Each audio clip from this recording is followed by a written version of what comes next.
Muito bom dia, boa tarde, boa noite, de acordo com o horário que vocês vão assistir o nosso podcast Grandes Encontros com Laírson Bueno. Hoje estamos recebendo aqui a doutora Valéria Medeiros e o Martinho Medeiros, que estão aqui para participar conosco e tratarmos sobre empreendedorismo na advocacia. Primeiramente, doutora Valéria Medeiros, ela é advogada civil, família e com especialização na área penal, presidente da Comissão de Celeridade Processual da OAB de Águas Claras, com pós-graduação em Direito Civil, Processo Civil, Notarial, Cartorial, Inventário e Sucessões. Seja bem-vinda. Muito obrigada, doutor Bueno. Eu quero desejar uma boa tarde, um bom dia, uma boa noite, a depender do horário de quem esteja nos assistindo. E espero contribuir para esse podcast tão prestigiado com o doutor Ayrton Bueno. Laírton Bueno. Muito bem. Temos aqui também o Martinho Medeiros, ele que é presidente da Juventude do MDB do Distrito Federal, assessor da Defensoria Pública, assessor jurídico, bacharel em Direito, com pós em Direito Civil e Processo Civil, com curso superior de Secretariado Jurídico. Seja bem-vindo, Martinho. Obrigado, doutor Laírson. Um prazer estar aqui hoje. Um cumprimento a todos que estão nos assistindo e principalmente nos ouvindo. Espero contribuir nesse seu gigantesco podcast. Vou começar, Martinho, já com uma provocação, no bom sentido. Eu não tinha ouvido falar do curso de secretariado jurídico, né? Onde você fez esse curso? Como que foi? Eu confesso que quando eu me matriculei no curso, eu também não conhecia ele ainda. Na realidade é que quando eu tinha... O meu primeiro curso foi Engenharia da Computação. Fiz Certo. 2 semestres de engenharia. Só que tive um encanto pela Polícia Militar aqui do Distrito Federal. E quando eu tinha 18 anos de idade, no concurso de 2018, abriu o edital e eu parei a minha vida para estudar para esse concurso. Fiz a prova, olhei o resultado e falei, tô dentro.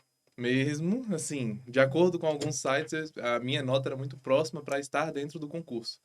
E com só 18 anos, sem um superior, eu fui... A prova era no domingo, no outro domingo eu fui na Uni, é porque mudou o nome agora, subiu, agora é um Centro Universitário Processos, na época era faculdade. Uhum. No qual eu fiz a prova do concurso no domingo, no outro domingo a gente fez uma prova de bolsa, e eu passei com 75%, fiquei terceiro colocado, tendo desconto para poder fazer essa graduação. É uma graduação de 2 anos apenas, e que já me permite ter o superior completo, então eu poderia entrar na PM com esse curso. Então, na realidade, a entrada no mundo do direito foi estudando para concurso para ser policial, na qual hoje já não é o meu objetivo mais. E aí, eu vou já para a primeira pergunta que eu faria para você, Martinho. É, Você sempre pensou em ser advogado ou sempre pensou em ser policial militar? Na Ou realidade, nenhum dos dois? nenhum dos dois. Quando eu formei no ensino médio, eu não queria nem ser polícia militar, porque é o que meu pai é, e nem advogado, que é o que minha mãe é. Falei, não quero o rumo de vocês.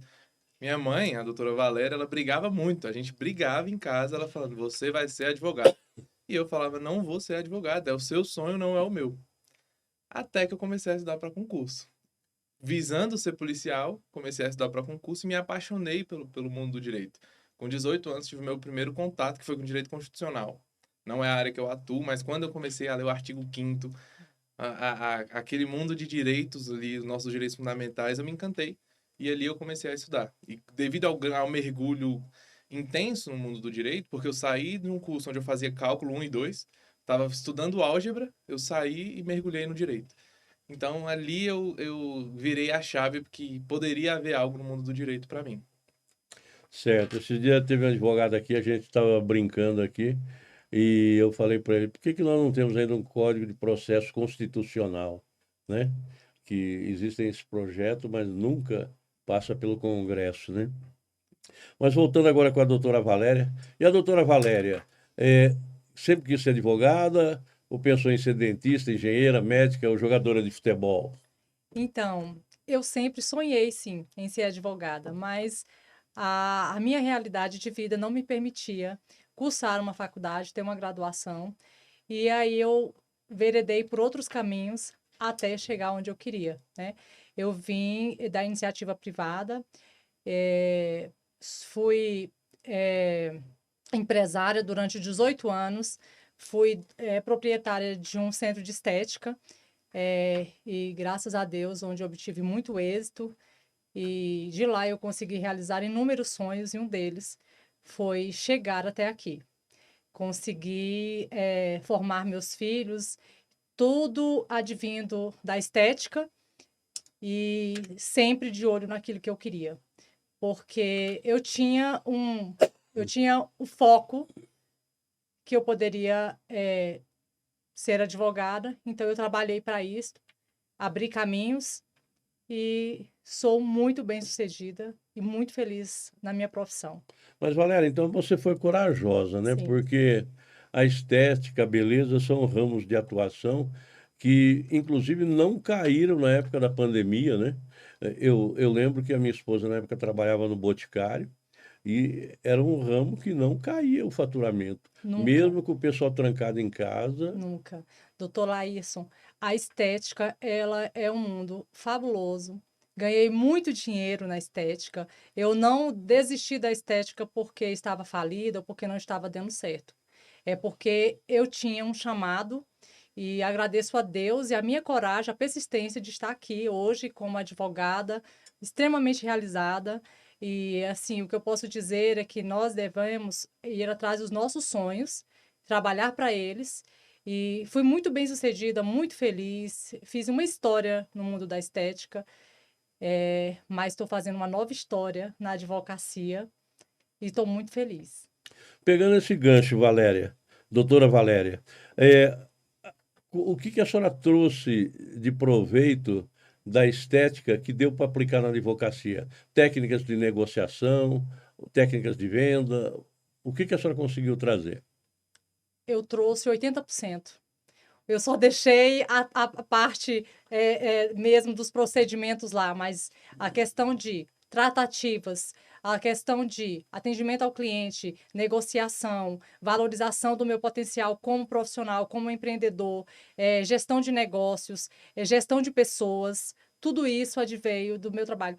Assim, eu não tive apenas o meu trabalho como empresária no ramo de estética. É óbvio que eu fiz outros trabalhos, né? Eu fui vendedora, eu fui vendedora durante muito tempo, inclusive eu ganhei um prêmio como a melhor vendedora da região Centro-Oeste, quando eu fui empregada do Ponto Frio, à época, e assim, eu só tinha 18 anos, eu era à época a vendedora mais nova, mesmo assim fui prestigiada com esse título, que foi muito batalhado entre inúmeros vendedores à época.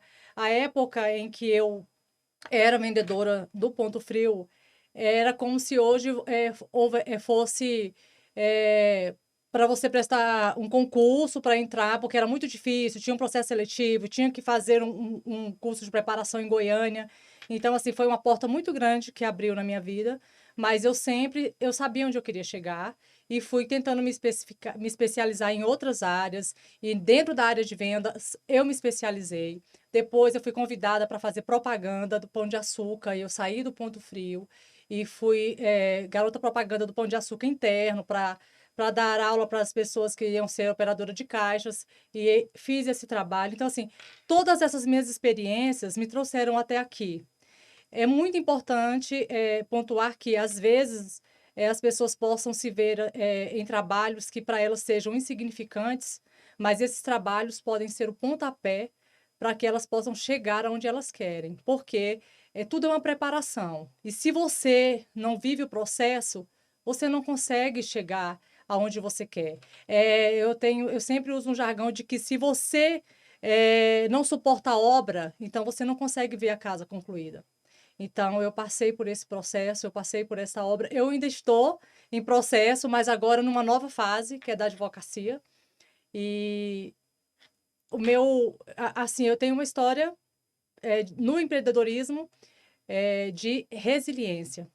É isso que eu posso, é a palavra que eu posso utilizar hoje, aqui hoje, doutor Bueno, é essa, resiliência. É tirar leite da pedra, é tentar dar o meu melhor naquilo em que as pessoas, às vezes, vulgarizam, como, por exemplo, eu não quero ser cabeleireira, eu não quero ser do ramo de estética, jamais eu vou para as vendas, eu vou me submeter a ganhar isso. Só que se você for o diferencial naquilo, se você dá o seu melhor, se você se dedica, se você se especializa, se você... Na minha época, gente, sem dizer, né, eu não sou velha, só alguma... Não entrega a idade, não. Não, não é sobre idade, mas assim, as coisas, o doutor Bueno sabe muito bem que nós não tínhamos uso da internet, nós não tínhamos as facilidades que nós temos hoje, então as coisas eram adquiridas através de cursos, então os cursos não eram cursos online, eram cursos presenciais, que nós precisávamos às vezes nos locomover de um local para outro, no meu caso, na minha realidade, precisar ter que se locomover de ônibus, estar com um sorriso lindo, bem vestida, dentro das minhas possibilidades e com aquela garra, com aquela força. Então, assim, às vezes as pessoas falam, mas da onde que você tira? Parece que está tudo bem, só que eu sei aonde eu quero chegar. Então, eu tenho que fazer o meu melhor todos os dias. Quando eu levanto, Deus me deu mais uma oportunidade. Então, eu quero dizer que tenho problemas, enfrento problemas, e quanto mais a gente sonha, mais a gente investe nesses sonhos, e aí as coisas vão ficando toma uma proporção muito maior. Então, quanto mais você sonha, mais as coisas tomam uma proporção maior. E todos os dias eu estou com um sorriso no rosto. Todos os dias eu motivo pessoas. Todos os dias eu acredito que possa ser o meu melhor dia. Todos os dias eu sinto uma vivacidade dentro de mim e a idade nunca foi e nem será um fator. As pessoas falam, mas eu não sei. Outro dia, até mesmo na OAB, uma advogada extremamente conceituada me parou e falou, doutora, nós temos a mesma idade, eu acredito. Certo. Eu não estou falando de dinheiro, ela disse para mim, porque não é sobre isso. Eu só gostaria que a senhora pudesse ter a oportunidade de abrir uma masterclass, algum curso, porque eu faço questão de pagar, independente do valor, porque eu quero saber de onde a senhora tira tanta vivacidade, porque eu já cansei. Mas é porque eu não olho o processo, eu olho lá na frente, eu olho onde eu quero chegar. Foco. É onde eu quero chegar. Certo. Então, eu acho que a minha missão é essa. E quer deixar bem claro, pessoal, que nem tudo está bem. Que nem tudo, todos os dias, todas as horas, as coisas são um mar de rosas. Mas o fato de nós estarmos com saúde, termos um teto, um alimento, um trabalho, a inteligência e a capacidade de fazer mais um dia diferente, eu dou o meu melhor. E motivo as pessoas ao meu lado, onde eu ando, ou o cara que vigia o meu carro, a pessoa que está limpando a minha casa, a pessoa que está limpando o local onde eu trabalho, o meu porteiro. Eu tento fazer a diferença na vida dessas pessoas. Certo. E o Martinho, como você vê a questão do empreendedorismo? Eu sou um pouco até suspeito para dizer disso, porque eu amo empreender. Desde muito novo, Sim. eu me recordo que eu estudei, não vou lembrar a série, quinta, sexta, ali no Projeção, onde eu montei uma mini venda dentro da escola e eu comecei a vender chocolate, balinha. Até aí tudo bem, meus professores apoiavam, até compravam. Só que eu comecei a montar um esquema de juros, porque a pessoa poderia comprar fiado, e dentro de 1 mês, 2 meses ali, eu já poderia estar sendo qualificado em algum crime, porque eu dobrava, triplicava a dívida do meu coleguinha. Isso é verdade. Não que eu seja assim Você hoje. virou um banqueiro opressor. Tava um banqueiro opressor dentro da escola, novinho. Sempre fui gosto de empreender, sempre... Não que eu seja o doido do dinheiro, gosto muito, eu acredito que há necessidade de todos, mas que eu sempre pensei em como fazer acontecer, como fazer a máquina andar, girar, como virar a chave. Então sempre foi um pensamento que eu levei. O empreendedorismo, desde que a gente abriu o escritório, minha mãe e nós abrimos o escritório juntos, desde que a gente abriu o escritório, eu sempre falei, o escritório não pode ser nossa única renda. Sim. Então é abrir o escritório e pensar como a gente começa a fazer mais negócios disso aqui. Então é algo que a gente tem que empreender. A doutora comentou algo muito importante de a gente saber lidar com o cliente, de tratar, de mudar a vida das pessoas. Essa é a função do advogado. A gente está ali para resolver problemas. Sim. Mas a gente também tem que lembrar que somos todos empresários. Sim. O advogado, ele é um empresário. A não ser que ele queira ser um contratado técnico, que tem, assim, posso dizer, vários.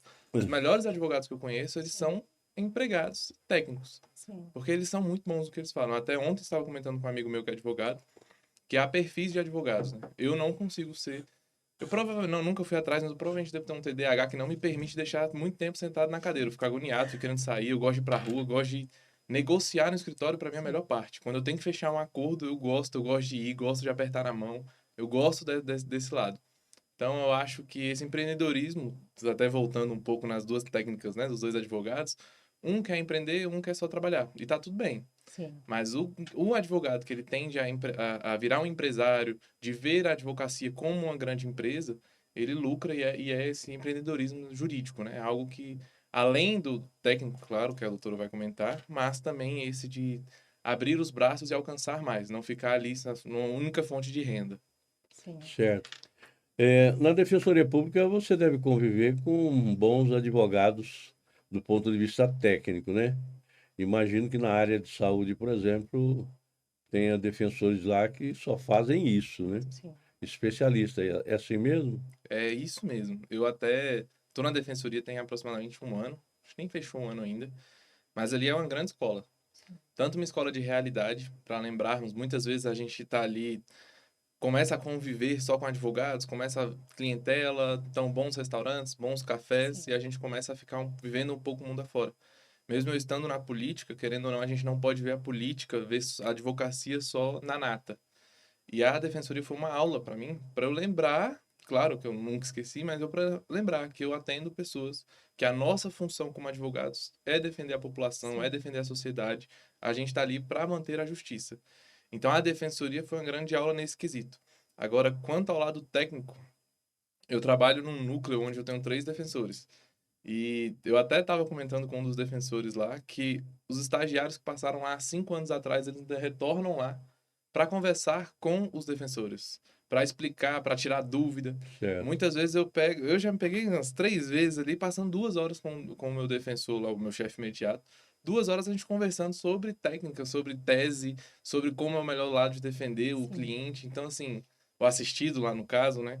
Então, muitas vezes eu pego ali uma aula. A defensoria, eu estou como assessor, estou como cargo lá, um servidor público, mas o estagiário, o colaborador, ele tem que ir. É para aprender. A defensoria, ela é uma instituição de ensino. Tem a sim, escola e ali os assistidos são muito bem representados, os defensores sim, são muito preparados para estar ali. Então, a defensoria é uma escola. Para quem tiver oportunidade, não perca a oportunidade. é. Tanto de estagiar quanto de ser colaborador lá. E pegando o gancho, pessoal, é muito importante isso que o doutor Martins está dizendo, porque eu tive a oportunidade de trabalhar como colaboradora. Quando eu fui educadora social, trabalhei ali na Papura, cuidava de menores infratores. Ainda assim, eu formei em 2013, passei no concurso como educadora social.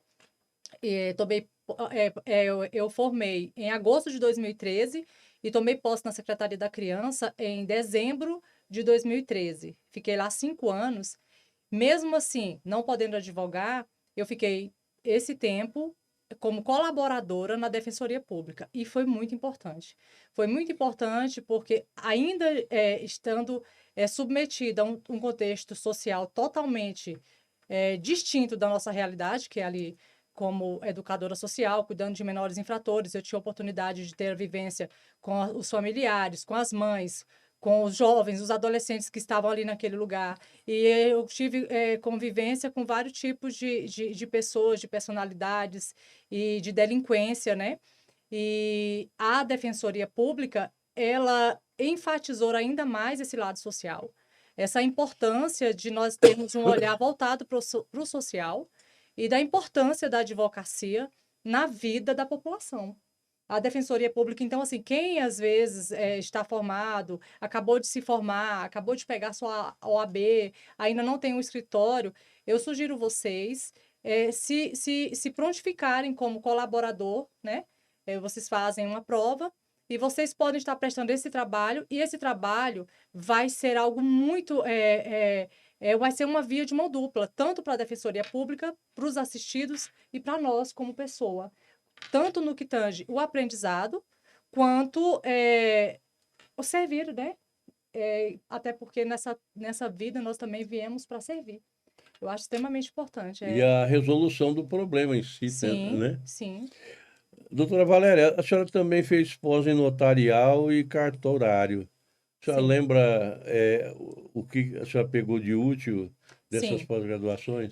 O que eu achei extremamente importante, porque que eu me senti na necessidade de fazer uma pós-graduação em Direito Cartorário e Notarial. Porque volta e meia eu estava no cartório, fazendo perguntas que, no meu ponto de vista, algo muito grande, mas eram perguntas que deveriam eu ter esse conhecimento e que nós não aprendemos isso na grade curricular. Deixando bem claro que eu não conheço ainda, pode até ser que exista, mas as faculdades de direito que eu tenho conhecimento, elas não têm na sua grade essa matéria de direito Certo. notarial e cartorial. E eu precisei fazer, porque uma vez eu fui fazer um questionamento no cartório e a tabeliã falou, doutora, dá uma lida nos enunciados, tal, e eu me senti constrangida e achei que era hora de ter um aprendizado nessa situação. Então, eu aprendi que há muitas coisas que nós podemos fazer via extrajudicial e não só judicializar.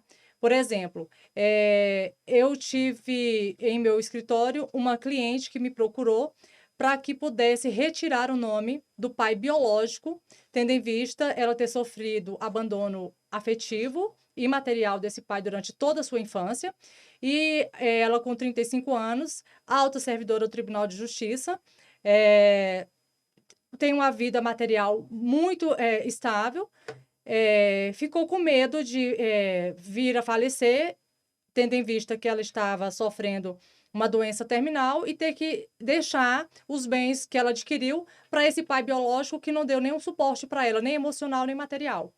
O que acontece? Eu judicializei essa situação e depois eu entendi, com o direito notarial e cartorário, que eu poderia ter feito essa situação extrajudicialmente, tendo em vista que o pai biológico não se opôs. Caso ele tivesse se negado, aí sim caberia a judicialização. Mas nesse caso eu teria cortado o caminho. Então eu vi a necessidade e eu sugiro que os advogados que são civilistas e que enfrentem essas dificuldades que eu enfrentei, que façam, que vocês vão entender que a gente pode estar cortando o caminho. Olha, eu queria, se me permitir, Tranquilo. sem fazer propaganda para a faculdade, mas se a Claudine quiser me patrocinar, estou disponível.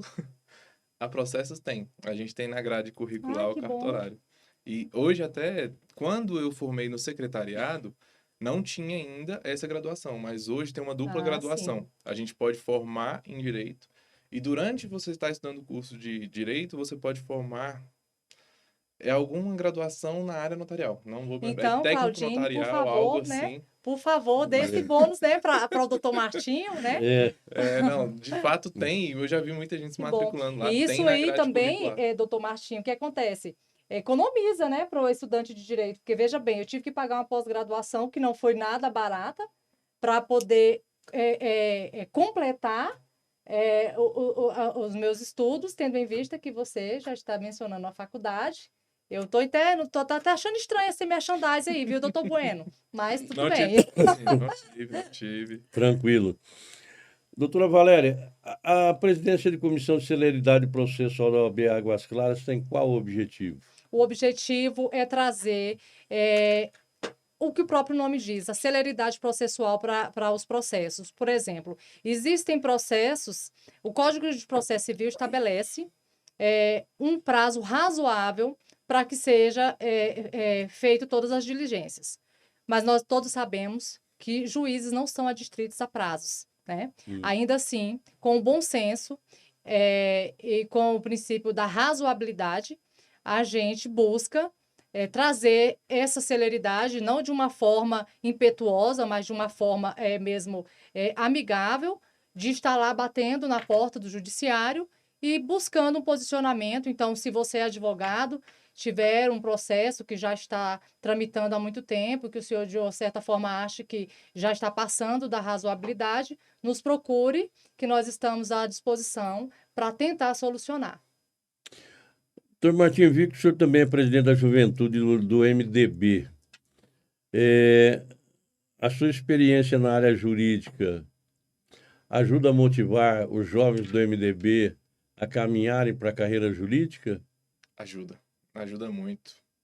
Muitas vezes a gente já teve alguns jovens ali que estão começando a pensar, o lado de escolher a faculdade, para qual lado eu vou, e começa a ver que a política e o direito elas andam juntos. É, Então, muitas vezes o jovem ele quer continuar na política e por uma escolha de quero aprender, eu quero entender como funciona, quero entender como funcionam as casas parlamentares, quero entender como funciona a política, ele começa ali um estudo no ramo do direito.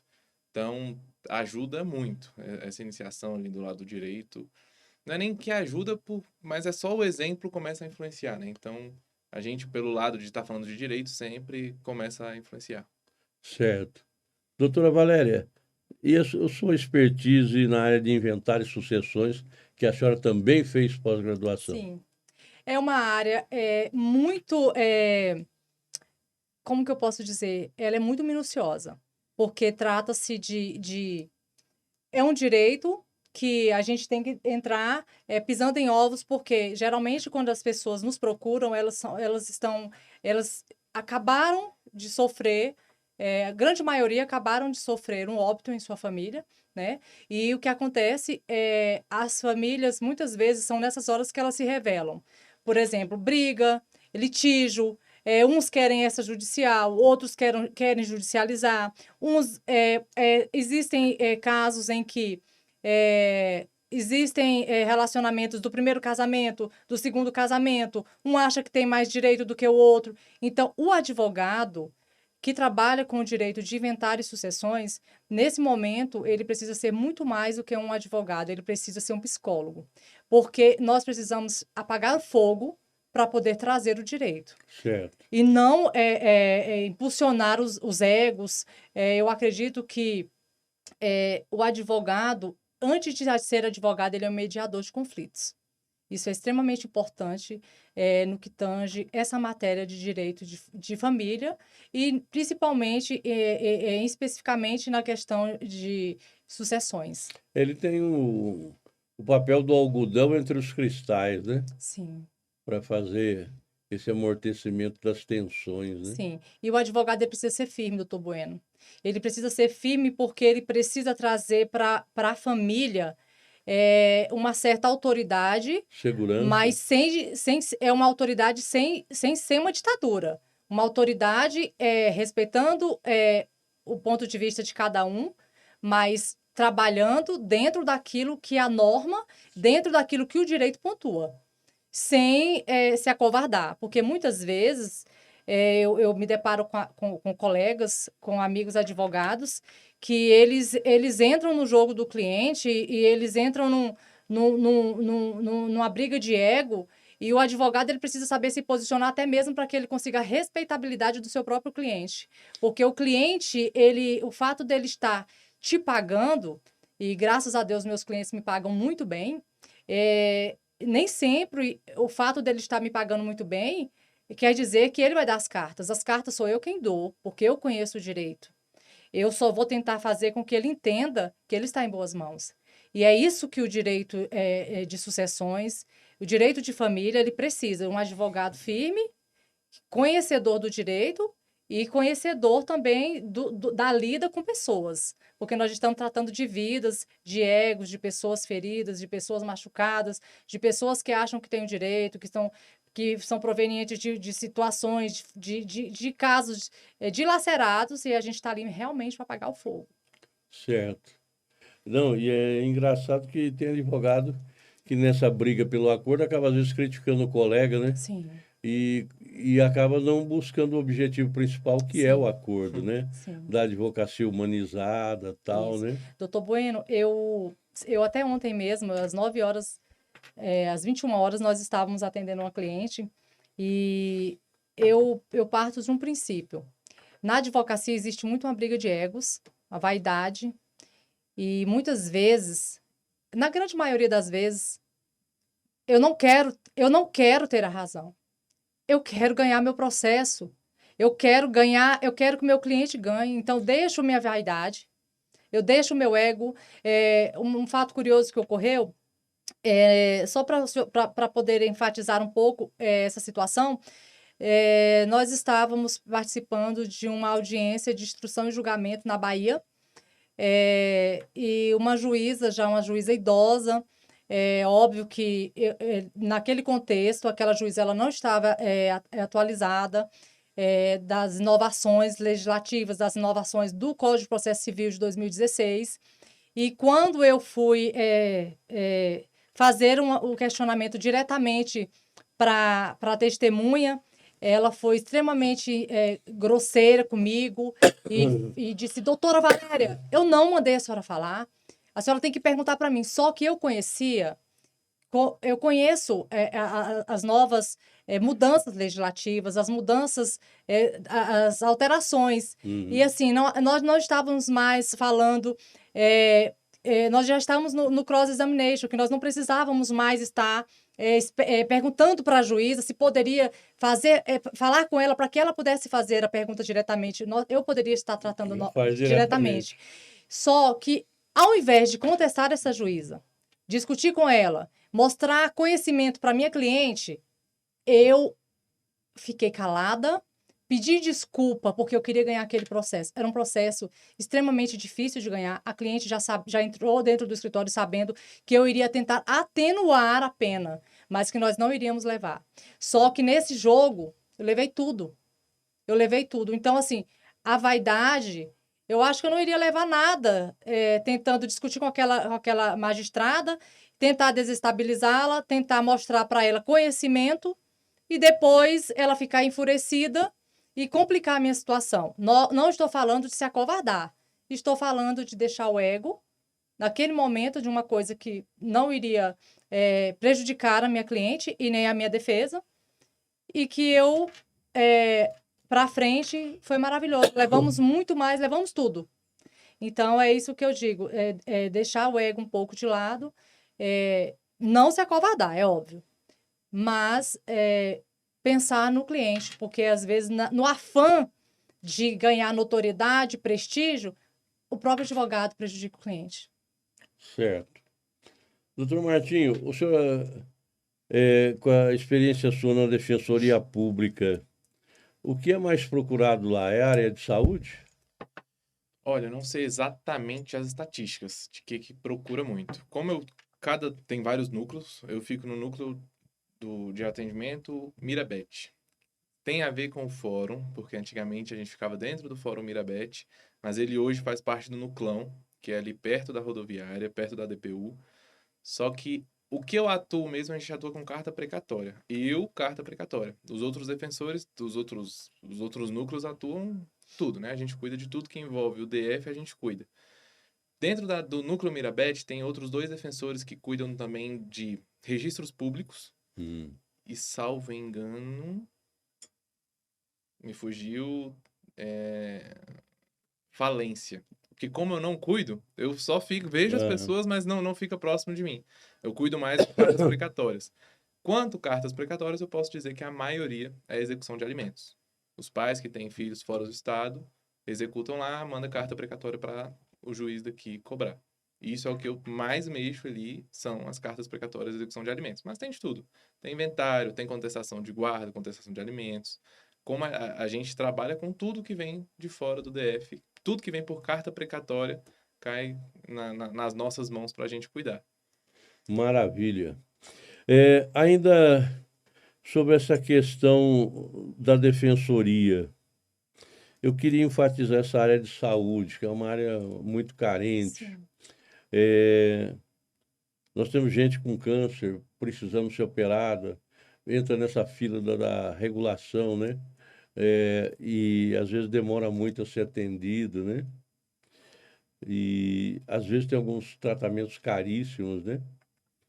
E a defensoria exerce um papel fantástico nessa área, né? E qual o conselho que você daria para uma pessoa que está nos assistindo e que está com câncer? Procurar a defensoria o quanto antes? Quais documentos levar? Defensoria, com certeza você vai chegar lá, você vai ser bem atendido. Então a gente recomenda assim, vão lá. Vão para serem atendidos, para a gente analisar o que de fato está acontecendo. Tem a nossa lista de documentos, até mesmo para análise da hipossuficiência, algo que somos muito firmes. A Defensoria daqui de Brasília é uma das melhores nessa análise.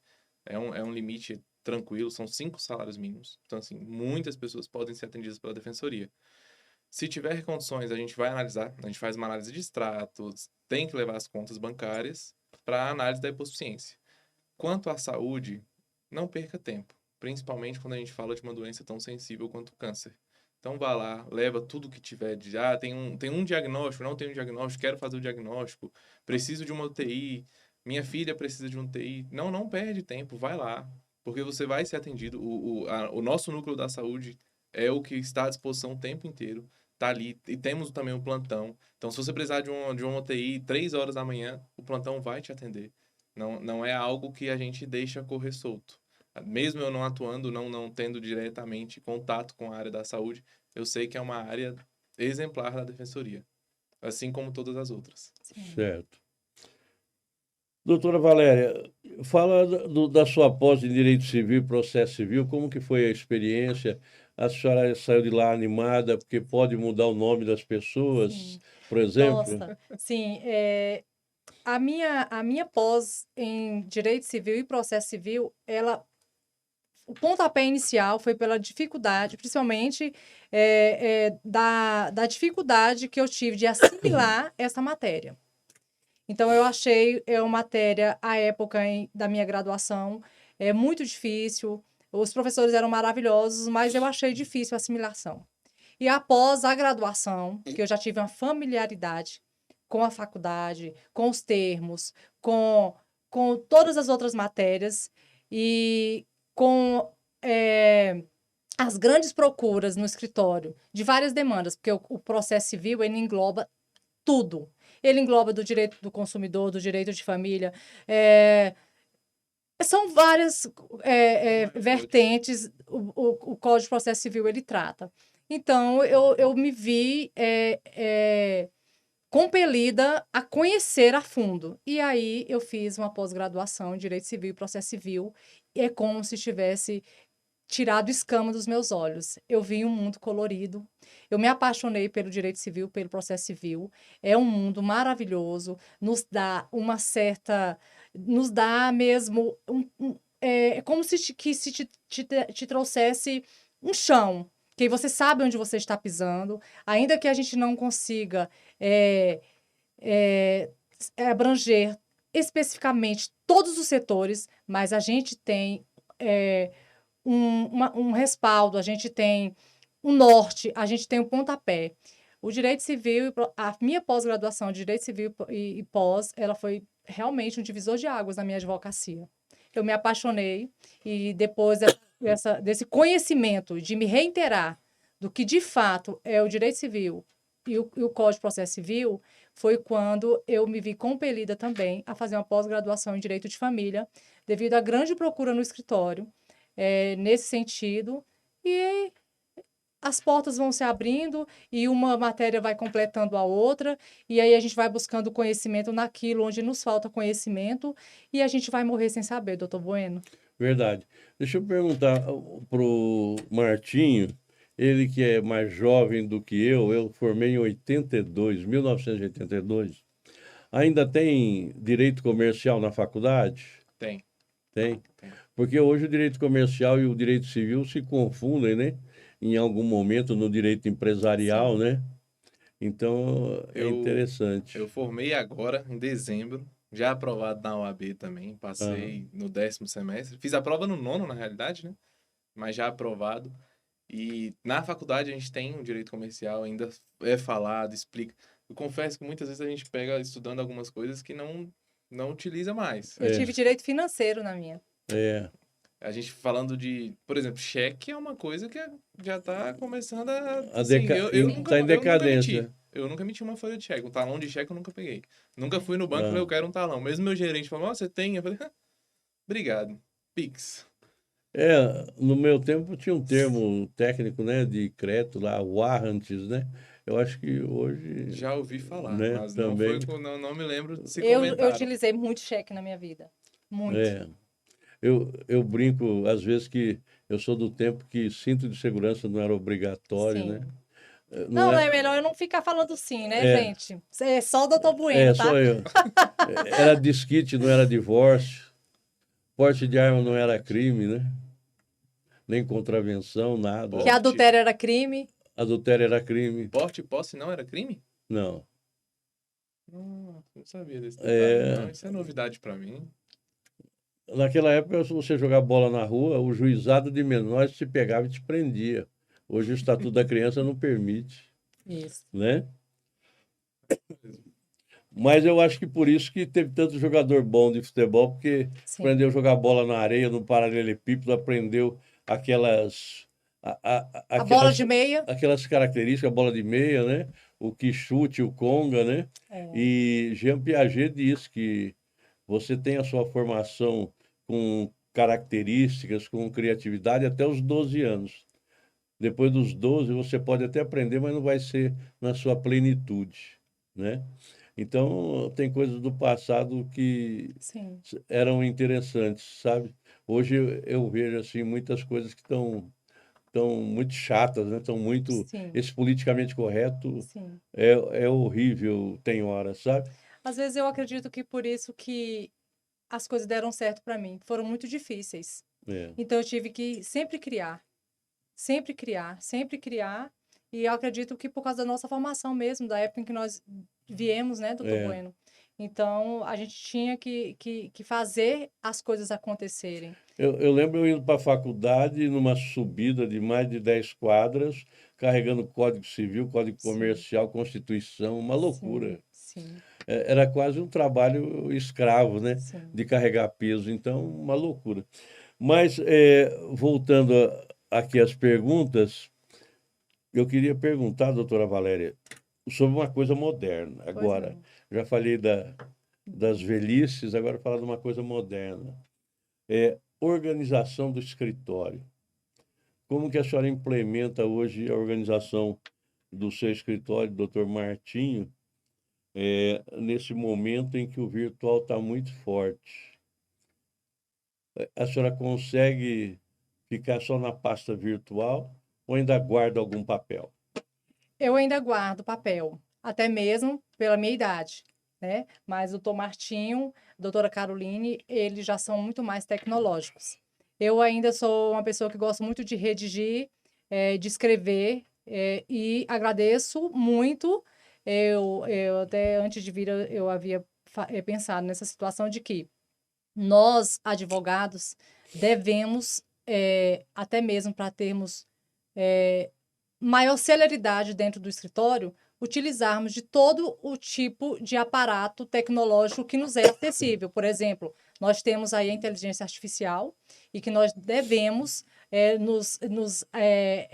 ter os olhos voltados e aprender a utilizá-la para que a gente possa impulsionar os processos dentro do escritório. Nós temos aí várias plataformas plataformas de gerenciamento, de organização do escritório, de administração, de contas, do financeiro. E eu acredito, nós utilizamos essas ferramentas no nosso escritório, que isso nos coloca lá na frente por uma forma de organização, né? Eu ainda sou uma pessoa que utilizo muitas coisas ainda arcaicas. E isso, para mim, no meu ponto de vista, é importante porque eu sempre falo, eu sou boa na caneta, eu sou boa com a escrita, porque escrevi muito, porque li muito, porque não copio. Mas isso não quer dizer que a nova geração não vai ser boa porque copia, né? Nós temos que ver, nos ater à tecnologia, utilizarmos ela a nosso favor, sem deixar de utilizar o nosso cérebro. Eu sempre converso com jovens que trabalham comigo, doutora Caroline e outros advogados que trabalham conosco como estagiários, de que é importante utilizar, isso vai acelerar os nossos trabalhos, mas é muito importante a gente trabalhar o nosso cérebro, estar lendo, e não só essa questão do copia e cola, porque ainda que a tecnologia, a probabilidade é só ela evoluir, ela vai só evoluindo, evoluindo, mas nós temos que pensar como ser humanos, porque nosso cérebro, ele é um músculo e precisa ser exercitado. Então, a gente não tem que se preocupar só com os resultados, mas a gente tem que se preocupar também como nós, como indivíduos, né, vamos estar daqui a 30 anos, a 50 anos, os jovens que agora estão com os olhos voltados apenas para a tecnologia, é uma preocupação, essa minha, e sempre eu advirto que eu posso, que eu vejo, falo, olha, parabéns que fez isso, utilizou da tecnologia, mas é importante parar e pensar por que foi feito isto, porque a gente precisa colocar a nossa máquina para funcionar, para que quando a gente chegue numa certa idade, ter cognição de ideias, saber o que está fazendo. Porque se você não exercita o seu cérebro, você não vai conseguir nem utilizar a máquina. É esse o meu pensamento.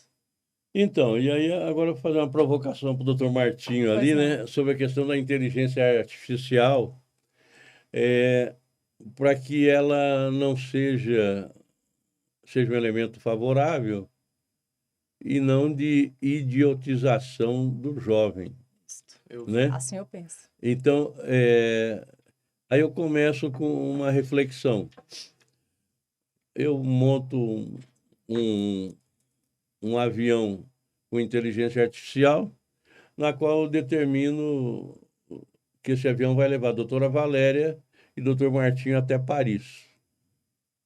Só que no meio do caminho, esse avião dá um problema. E para ele chegar até Paris, ele vai ter que despressurizar. E se despressurizar, vai matar as pessoas que estão dentro do avião. Aí o computador com a inteligência artificial vai fazer o quê? Para ele cumprir a meta dele, que é chegar a Paris, o compromisso que ele fez com o engenheiro do computador era de levar os integrantes daquele avião até Paris. Mas o combinado não era se era vivo ou morto, Missão dada é missão né? cumprida. Falou pra chegar, ele chegou. Né? Então, a inteligência artificial tem esse risco, né? De você embarcar demais nela, né? Eu vejo muito jovem redigindo petição aí e tal, e tem hora que eu tenho que dar um freio de arrumação. Falo, não, aqui você tem que sensibilizar o juiz dessa Isso. forma, tal, né? É bom Exatamente. enfatizar algo que eu vejo muitas pessoas vendo e que é uma visão um pouco errada da inteligência artificial. Vou trazer um pouco lá da engenharia da computação aqui, meus 2 semestres. Aham. A inteligência artificial ela é uma ferramenta. Ela não é para substituir o advogado. Tem algumas pessoas que têm esse objetivo. Ela é um meio, Alguns não é um programas- fim, meio. né? Sim. Ela é um meio. O Google é uma inteligência artificial há 20 anos, Sim. um buscador de palavras-chave. Você jogava as palavras, ele saía buscando. É uma inteligência artificial. Agora, se o jovem advogado vai pegar o chat GPT, mandar fazer uma petição, assinar e protocolar, aí é um idiota, com todo Sim. respeito. Mas você passou 5 anos da sua vida, mais Sim. toda a especialização que você vai ter para você jogar no chat GPT e confiar. Sim. Você vai confiar numa máquina totalmente, cegamente? Como o doutor sabiamente comentou, você vai confiar no avião? Sim. Eu não sei se eu confio. Eu É. posso utilizar da inteligência. Vou ver o que pode me agregar, o que não pode. Até mesmo semana passada, eu estava redigindo um processo à noite e fugiu a palavra. Eu falei, não consigo pensar. Joguei no chat GPT, me trouxe um parágrafo tão bom que eu falei, Sim. nossa, eu não ia pensar nisso nunca. Sim. E me trouxe um parágrafo excelente. Eu precisava de um parágrafo para complementar a minha ideia. Sim. Eu montei a ideia e coloquei a ferramenta para É uma trabalhar ao grande meu favor. muleta, né? Sim. É uma grande muleta. né? Então, é saber utilizar as ferramentas com maestria. Tudo que a doutora comentou sobre os processos gerenciais, processos para gerenciar finanças, gerenciar processos, você tem que usar as ferramentas. Sim. A gente até já teve várias discussões lá, porque ela vem às vezes com a canetinha dela e anota aqui. E aí eu tô lá na defensoria, deixa eu abrir o escritório. Não tem nada hoje, tá livre. Aí quando ela chega, não, meu dia foi corrido, eu fiz isso aqui, isso aqui, isso aqui. Eu falei, meu Deus, eu não sei de nada disso, porque nada você colocou no sistema. Aí depois a gente fica Isso é alinhando. verdade.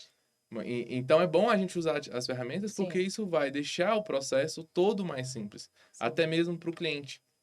Eu tenho um grande sonho de um dia a gente conseguir gerenciar de uma maneira que o nosso cliente ele vai ter um login no site do escritório, vai abrir e vai falar, olha, meu processo está assim, meu processo está em tal lugar. Sim. Hoje o que a gente tem de simplicidade é que o nosso cliente ele vai chegar no nosso WhatsApp, se ele quiser a atualização processual, poucos minutos ele vai conseguir. Sim. Porque a gente já conseguiu de uma maneira que vai chegar a informação, atualiza cliente e tal. Sim. O cliente consegue demonstrar sem precisar nos ligar, sem precisar esperar conseguir uma agenda. Não, hoje a gente já consegue acelerar as coisas. Sim. E é utilizar a tecnologia para isso. Essa semana um colega estava me dizendo o problema que ele teve. Ele pegou para advogar para uma senhora e o filho da senhora é formado em direito. Sim. Aí o que que acontece? Toda vez que é um despacho, o filho da senhora sabe primeiro que ele, porque ele fica Isso. esperando o diário oficial chegar. E o cara olha todo dia, 7 horas da manhã, o Diário da Justiça, Verdade.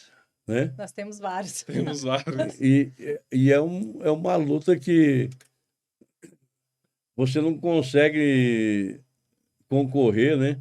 Com A tecnologia. né, com a tecnologia, com o push, enfim. Porque às vezes você tem no seu escritório 300, 400, 800 processos. Sim. A pessoa só tem aquele, então ela Sim. olha toda hora. Tem gente que olha de manhã, à tarde e à noite, Sim. né? Pode falar. Pode Desculpa. Enquanto eu não peguei o AB, eu ainda posso falar, né? Mas é sempre complicado quando a gente pega um cliente e tem um filho que é advogado. A gente. Não é nem que é complicado, mas é porque vão vir os pitacos. No sentido de que ele contrata a gente, ele confia na gente, mas ele quer entender até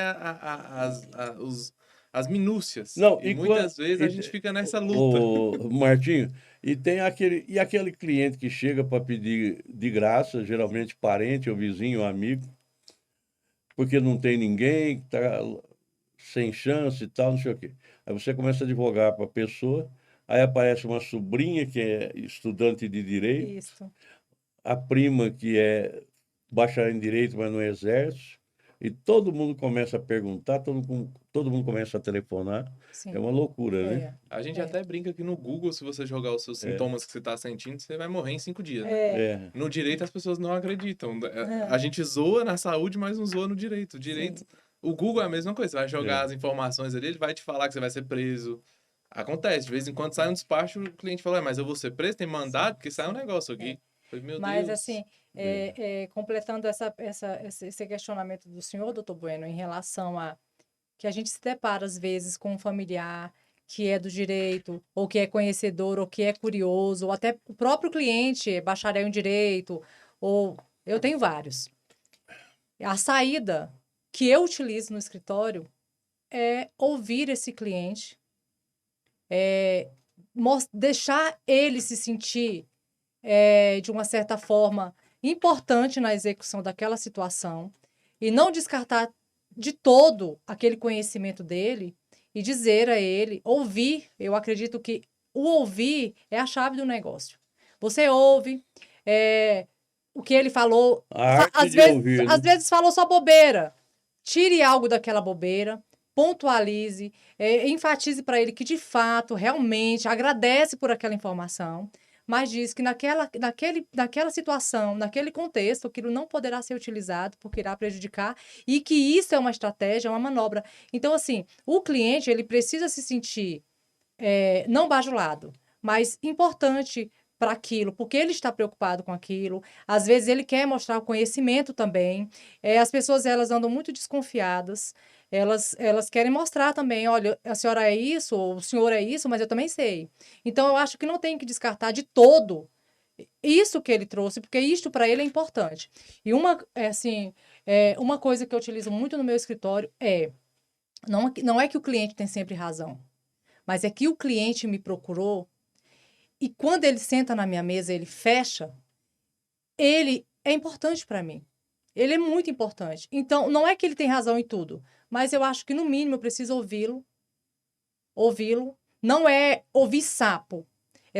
Eu sou muito pontual, mas eu costumo ouvir minha cliente, eu costumo ouvir o cliente e entender e enfatizar que aquilo ali é extremamente importante que ele disse, mas que a gente, por uma questão de estratégia, a gente não vai utilizar. E que ele pode continuar assim. Se ele ver algo que ele acha importante, pode mandar que eu vou ter o prazer. É óbvio que eu não vou ter o prazer e que eu não vou ver tudo. Mas ele vai se sentir parte daquilo. E ele é parte, gente. Ele está pagando. E outra coisa, dê um preço para o seu cliente, um preço que, de fato, você não fique dizendo, e nem está pagando isso, então não faça. Então, se você fechou com o cliente um valor X, aquele valor X é o todo para ele. Aquilo para ele é tudo. Se para você é pouco, então não faça. Então faça pro bono, mas aquilo para ele é tudo. Então, dê um retorno, ouça o que o cliente está dizendo. O cliente não tem sempre razão, mas o cliente é o que nos mantém. Ele é que faz o nosso escritório girar e é ele que nós precisamos fidelizar, porque ele vai nos indicar para outros clientes. E assim, nós temos isso no escritório. Nossos clientes, eles são nossos maiores fãs. Eu tenho cliente que fala, doutora, eu só queria tomar um café com vocês. Tem cliente que é fã do doutor Martinho. Tem cliente que precisa falar comigo. E tem clientes que, a priori, são insuportáveis. Você fala, Jesus, eu não vou conseguir lidar. Daqui a pouco a gente consegue. Nosso não, viu? A gente não tem nenhum insuportável. A gente já começa, escutou falar. a gente começa a mostrar pro cliente que. A gente começa a mostrar pro cliente que eles podem confiar naquele trabalho no qual eles confiam colocou em nossas mãos e vai dar certo. Tá, eu queria agora falar, ainda na área de empreendedorismo, Pois não, doutor do Bueno. pós-vendas, né? Sim.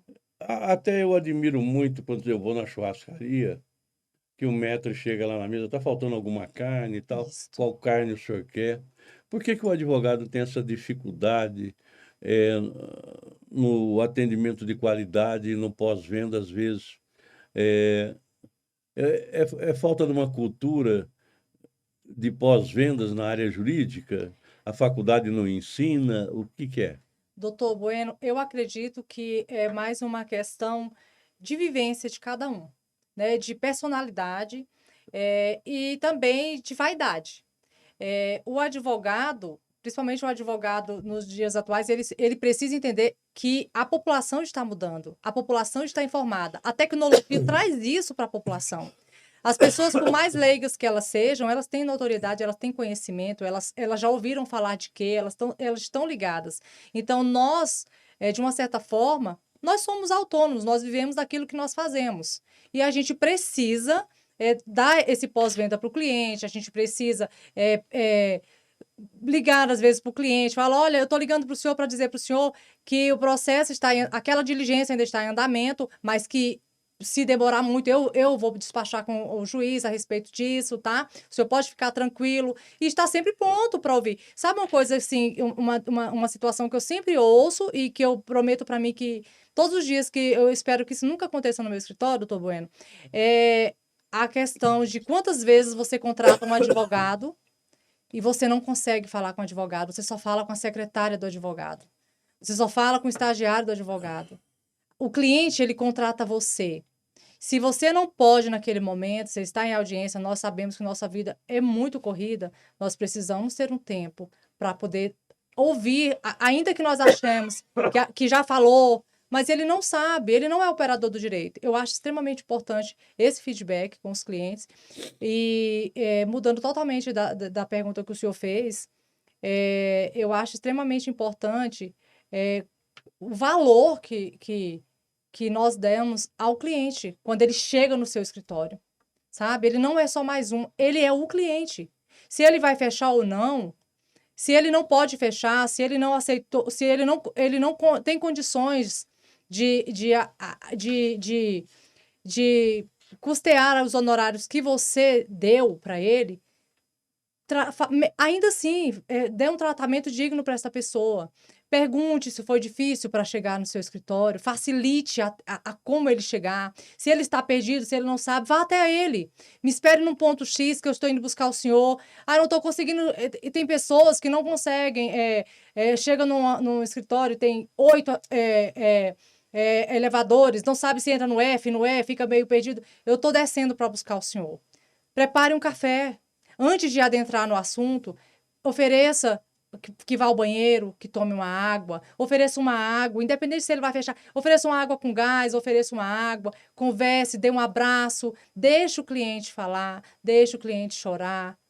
É ser humano, né? Martinho, e na Defensoria Pública, tem o pós-venda? Tem. Olha, eu vou até confessar uma coisa. A minha sala tem café. Todos os assistidos que entram na minha sala, eu já pergunto, quer um cafezinho?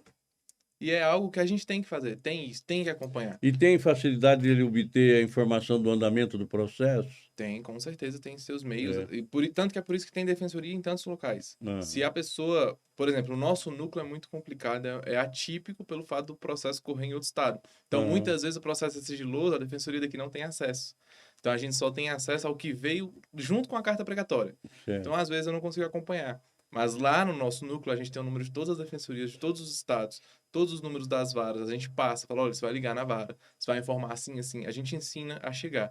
Os outros núcleos, eu sei que tem, com excelência, tem inclusive estagiários só para acompanhamento processual, Certo. que é para ajudar de fato a resolver as diligências. Doutor Martinho, nós estamos chegando ao final do nosso podcast, 1 hora já de podcast, e eu quero pedir desculpa aos nossos telespectadores, que hoje estou meio gripado, estou meio baleado, mas conseguimos cumprir a hora aqui que nos propusemos. Doutor Martinho, queria que o senhor colocasse o seu telefone, seu Instagram à disposição do público ouvinte, Ah, claro. caso queira esclarecer alguma situação. Claro, com certeza. O meu Instagram é Martinho Medeiros, jogando lá vai aparecer. Tem o Instagram da Juventude também, que é JMDBDF, eu sou o presidente da Juventude aqui do Distrito Federal. O meu telefone tá na bio do meu Instagram. Então, achando o meu Instagram, vai achar. Mas caso não tenha Instagram, é o 619-8341-6662. Repete o telefone. 619-8341-6662. Muito bem. Doutora Valéria, também para suas despedidas e divulgar aí o escritório, seu Instagram, seu telefone. Eu quero agradecer por estar aqui nessa oportunidade, nesse podcast, tão privilegiado, com uma pessoa tão maravilhosa quanto o senhor, doutor Bueno. E para mim é uma honra estar aqui. O meu Instagram é Valéria Medeiros Medeiros e o meu celular, pode ligar diretamente, é o 619-8461-2153. O escritório está de portas abertas, independente se você vai fechar ou não. Nosso escritório é 24 horas, porque eu fico no escritório até às 20, o doutor Martinho leva muita bronca da mãe dele, mas chega em casa às 3 horas da manhã. Mas Nós eu somos chego. mesmo viciados em trabalho, estamos à disposição de vocês para qualquer coisa, para uma conversa.